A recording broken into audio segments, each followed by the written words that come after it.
Hola, en el video pasado vimos las tablas de verdad de las diferentes formas en que se podían construir enunciados.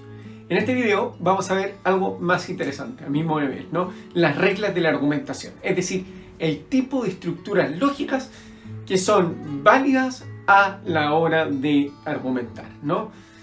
Ya veíamos en un video pasado que había estructuras de argumentación inválidas, por ejemplo, aquella que se basaba en la afirmación del consecuente. Por ejemplo, si está lloviendo, entonces me mojo, estoy mojado, y uno diría, entonces está lloviendo, ¿no? No, es una falacia, ¿no? Bueno, el punto es que es muy fácil caer en falacia. Basta asomarse a las redes sociales. Lo difícil es argumentar de un modo correcto. En este video vamos a estudiar en primer lugar algunas formas válidas comunes de argumentación. En concreto estudiaremos 4 formas. 1. El silogismo disyuntivo. Segundo, el modus ponens, que es el modo que afirmar afirma. En tercer lugar, el modus tollens, el modo que al negar niega, ¿no? Y en cuarto lugar, el silogismo hipotético. Y en una segunda etapa, unas formas inválidas comunes, ¿no?, de argumentación. La falacia de afirmación del consecuente y la falacia de la negación del antecedente. Vamos entonces con las formas válidas. Comencemos con el silogismo disyuntivo. Sabemos que en toda disyunción, o sea, cuando usamos la partícula o esto, basta con que una de las proposiciones sea verdadera para que el argumento sea verdadero, ¿no? Por lo tanto, si uno de ellos es falso, el otro tiene que ser verdadero, ¿no?, para que sea válido. O sea, este tipo de argumentos son típicos en la vida cotidiana. Veamos, por ejemplo, alguien dice, ¿no?, intentando encubrir su pequeño desliz, se condujo con estupidez o con arrogancia. Obviamente no es estúpido, por lo que su desliz debe ser resultado de su arrogancia, ¿no? ¿Se ve?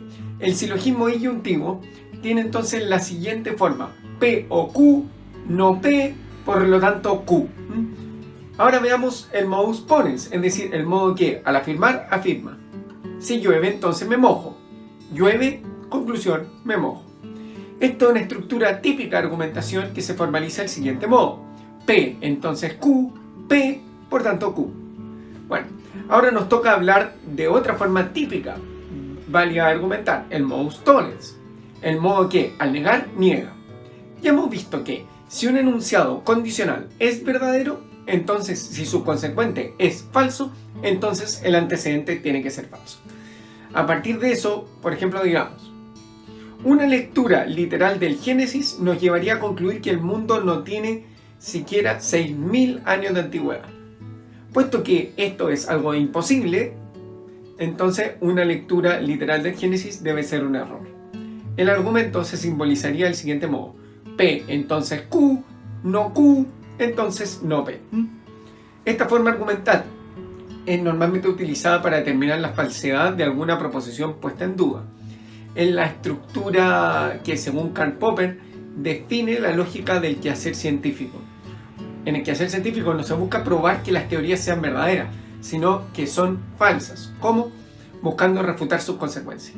Por ejemplo, supongamos el mismo ejemplo de la carta de un video pasado. Consideremos la siguiente hipótesis: si una carta muestra un número par en una cara, entonces la apuesta es roja.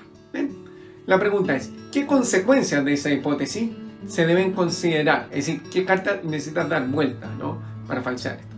¿Se te ocurre? Bueno, como la hipótesis tiene la estructura si P, entonces R, si par, entonces roja, para probar que es falsa se requiere un caso en que P sea verdadero y R falso. Y esto se muestra que la proposición es falsa mediante la observación de una carta azul con un número par. Por tanto, se requiere dar vuelta a las cartas con números par o cartas azules, B y D. ¿Por qué? Bueno, supongo que damos vuelta una carta roja y sale 3. ¿Se desmiente con eso la hipótesis? No, porque no está diciendo que si eso es roja es par, sino que si es par es roja. ¿Se entiende? Bueno, otro típico argumento intuitivamente válido es uno que contiene solo enunciados condicionales, ¿no? Por ejemplo, si ingresa el mago Valdivia, entonces ganamos el partido. Si ganamos el partido, entonces clasificamos al mundial.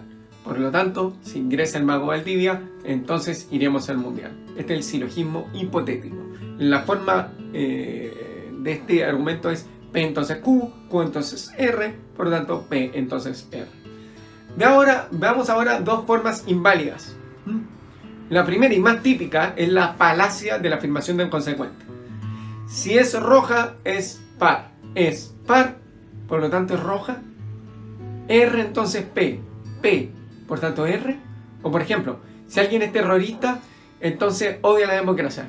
Kim Jong-un odia la democracia, por lo tanto es terrorista. No, no se sigue. Otra forma inválida es la llamada falacia de la negación del antecedente. Ojo, esto es parecido al modus tollens, pero esta es inválida, es distinta. Por ejemplo, si quieres obtener buenas notas, entonces tienes que estudiar mucho. ¿No obtuviste buenas notas? ¿No estudiaste mucho?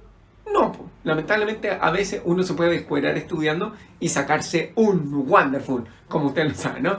Bueno, eso es todo lo que te quería comentar en este video. Muchas gracias.